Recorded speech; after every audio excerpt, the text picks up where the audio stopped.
രണ്ട് വണ്ടിഭ്രാന്തന്മാരെ ഒന്നിച്ച് ഒരു വീട്ടിൽ വന്നാൽ എങ്ങനെ ഉണ്ടാവും?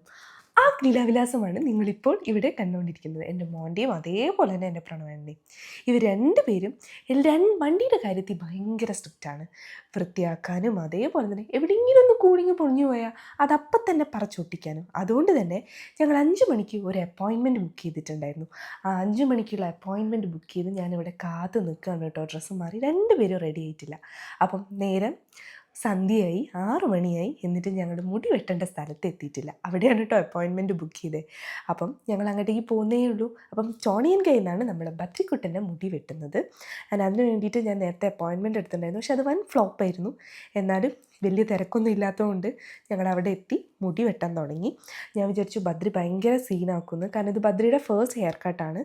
അവന് ടോം ആൻഡ് ജെറീൻ്റെ നല്ലൊരു ഈ സാധനത്തെ എന്താ പറയുകയെന്ന് എനിക്കറിയില്ല, അതൊക്കെ ഇടിപ്പിച്ച് ആളെ അങ്ങ് സെറ്റാക്കി ഇരുത്തിയിട്ടോ. ആൾ മാമനായിട്ട് ആദ്യം അങ്ങോട്ട് വലിയ കമ്പനിയായില്ല മുടി വെട്ടുന്നത്. പിന്നെ പിന്നെ ആളൊന്ന് സെറ്റായിട്ടോ. കാരണം ആൾ എൻജോയ് ചെയ്യാൻ തുടങ്ങിയെന്ന് എനിക്ക് മനസ്സിലായി. പിന്നെ ഓരോന്ന് പറഞ്ഞ് ഞങ്ങൾ ഡിസ്ട്രാക്ട് ചെയ്തു. ജീപ്പും അതും ഇതും. പിന്നെ കണ്ണാടിയിൽ അവൻ്റെ ഫേസ് കാണുന്നുണ്ടായിരുന്നു. അതും അവന് ഭയങ്കര സന്തോഷമായി. പിന്നെ ഇടയ്ക്ക് വെച്ച് ഇക്കിളി ആവുന്നുണ്ടായിരുന്നു. അതിലും അവൻ ഭയങ്കര ഹാപ്പിയായി. ഞങ്ങളൊരു ഹെയർ കട്ട് ഓൾറെഡി കാണിച്ചു കൊടുത്തിട്ടുണ്ടായിരുന്നു. അത് അനുസരിച്ചിട്ടായിരുന്നു വെട്ടിയിട്ടുണ്ടായിരുന്നു. അപ്പം ആളിപ്പോൾ എങ്ങനെയുണ്ട്? കമൻറ്റ് ബിലോ കേട്ടോ. സുന്ദരക്കുട്ടപ്പനായോ?